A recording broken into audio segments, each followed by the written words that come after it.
Ratusan warga di kota Cirebon, Jawa Barat, Minggu siang berdesakan di tempat pemotongan kurban menanti paket daging untuk dibagikan. Sementara di Banyumas, Jawa Tengah, ratusan cacing pita ditemukan di dalam hati sapi kurban yang disembelih oleh warga.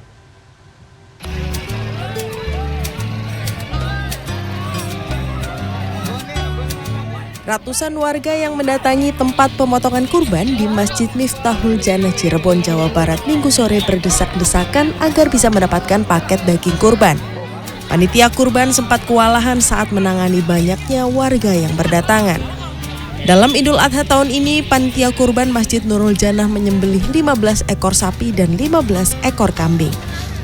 Panitia kurban tidak menyangka jumlah warga yang datang akan membludak.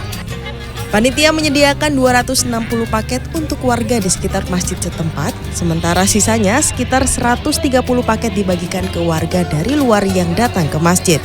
Ya, desek-desek lah. Ngantri dari jam berapa, Bu? Ya, dari siang. Dari siang? Iya. Ini dagingnya mau dibikin apa, Bu?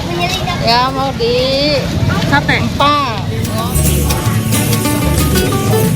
Di Banyumas, Jawa Tengah, ratusan cacing pita ditemukan di dalam hati sapi kurban yang disembelih warga pada Minggu pagi. Hati sapi yang terkena penyakit cacing pita kemudian disita oleh petugas dinas peternakan untuk dimusnahkan. Rusak total nih hatinya. Nggak bisa dikonsumsi. Harus dibuang ya?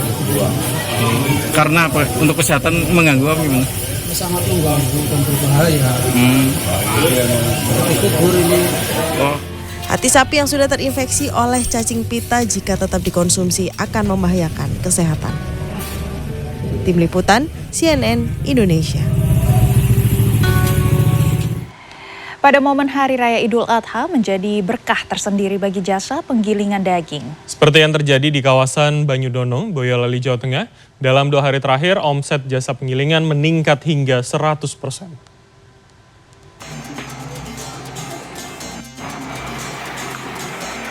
Sejak Minggu siang hingga sore hari, tempat penggilingan daging di Pasar Pengging, Banyudono, Boyolali, Jawa Tengah ramai didatangi oleh warga yang akan menggiling daging. Warga bahkan rela antri hingga 1 jam lebih untuk menggilingkan daging sapi kurban yang mereka peroleh. Sudah menjadi tradisi tiap tahunnya, jika warga yang mendapat daging sapi kurban akan menggilingkan daging menjadi bahan halus yang nantinya bisa diolah berbagai makanan. 2 kilo. Oh, oke. Daging kurban? Iya. Rencana mau buat apa ini? Mau bikin bakso sama tahu bakso. Tiap tahun memang seperti ini? Ya, emang rutinitasnya setiap tahun kayak gitu. Dari dapat korban? Iya. Mau dibuat apa dagingnya? Mau dibuat galantin sama bakso. Pemilik jasa penggilingan daging, Kosim, mengaku sudah sejak hari Sabtu kios miliknya ramai didatangi warga untuk menggilingkan daging. Omsetnya pun naik hingga 100%. Itu rada sepi, Mas. Ya, pendapatan 50%-nya. Kalau yang kedua ini 100%-an ada lebih. Berapa orang itu 50-an orang. Kemarin. Kalau yang sekarang itu 100 lebih, 150. Berapa jam? 3 jam. Tarif untuk penggilingan 1 kg daging dipatok Rp25.000. Itu sudah termasuk bumbu seperti bawang putih, merica, garam, dan tepung terigu. Jika sehari-hari omset yang didapat Kosim Rp3 juta, di momen Idul Adha ini ia bisa meraup Rp6 juta. Taufik Irvani, Boyolali, Jawa Tengah.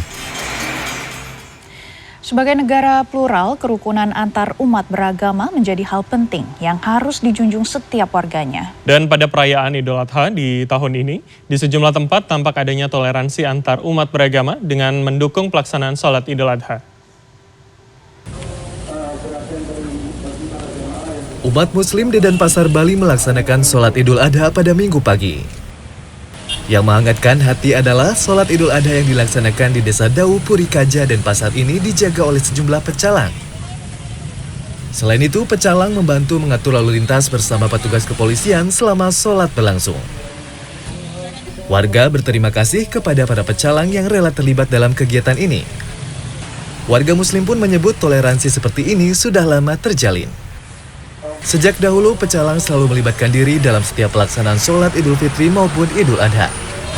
Terima kasih kepada pecalang semuanya sudah mengamankan jalannya sholat Idul Adha di lapangan Lumintang. Jadi nggak apa-apa kalau sholat id pasti di sini? Pasti di sini. Jadi ada toleransi itu ya? Ya, bagus sekali toleransinya di Bali, Pak. Untuk pengamanan sholatnya, kita bertoleransi dengan agama Islam. Setiap ada pihak-pihak tetap kita untuk pengamanan berjalan dari banyak pemerintah. Ini pada aman. Berapa pecalang yang terlibat ini, Pak? Pecalang yang terlibat 10 orang. Sementara itu, ribuan Muslim Jakarta Timur memadati Jalan Matraman Raya dan Jatinegara Barat untuk melaksanakan sholat Idul Adha pada Minggu pagi. Mereka berkumpul untuk menjalankan sholat Idul Adha 1443 Hijriah di depan gereja Koinonia. Akses dua arah pun ditutup. Pelaksanaan sholat Id bukan kali ini saja dilaksanakan di depan gereja Koinonia. Menurut seorang anggota jemaah, sholat Idul Fitri dan Idul Adha selalu dilaksanakan di depan gereja ini sejak 2 tahun terakhir atau sejak terjadi pandemi COVID-19. Iya benar, itulah mencontoh tenggang rasa antar umat beragama. Bahwa ini Jatinegara, Matraman tuh benar-benar tuh tenggang rasa umatnya gitu. Enggak membedakan mana Kristen, mana Buddha, mana ini sama semua gitu. Sholat Idul Adha di lokasi ini dilaksanakan sejak pukul 6.45 hingga pukul 7.30 waktu Indonesia Barat. Tim Liputan CNN Indonesia.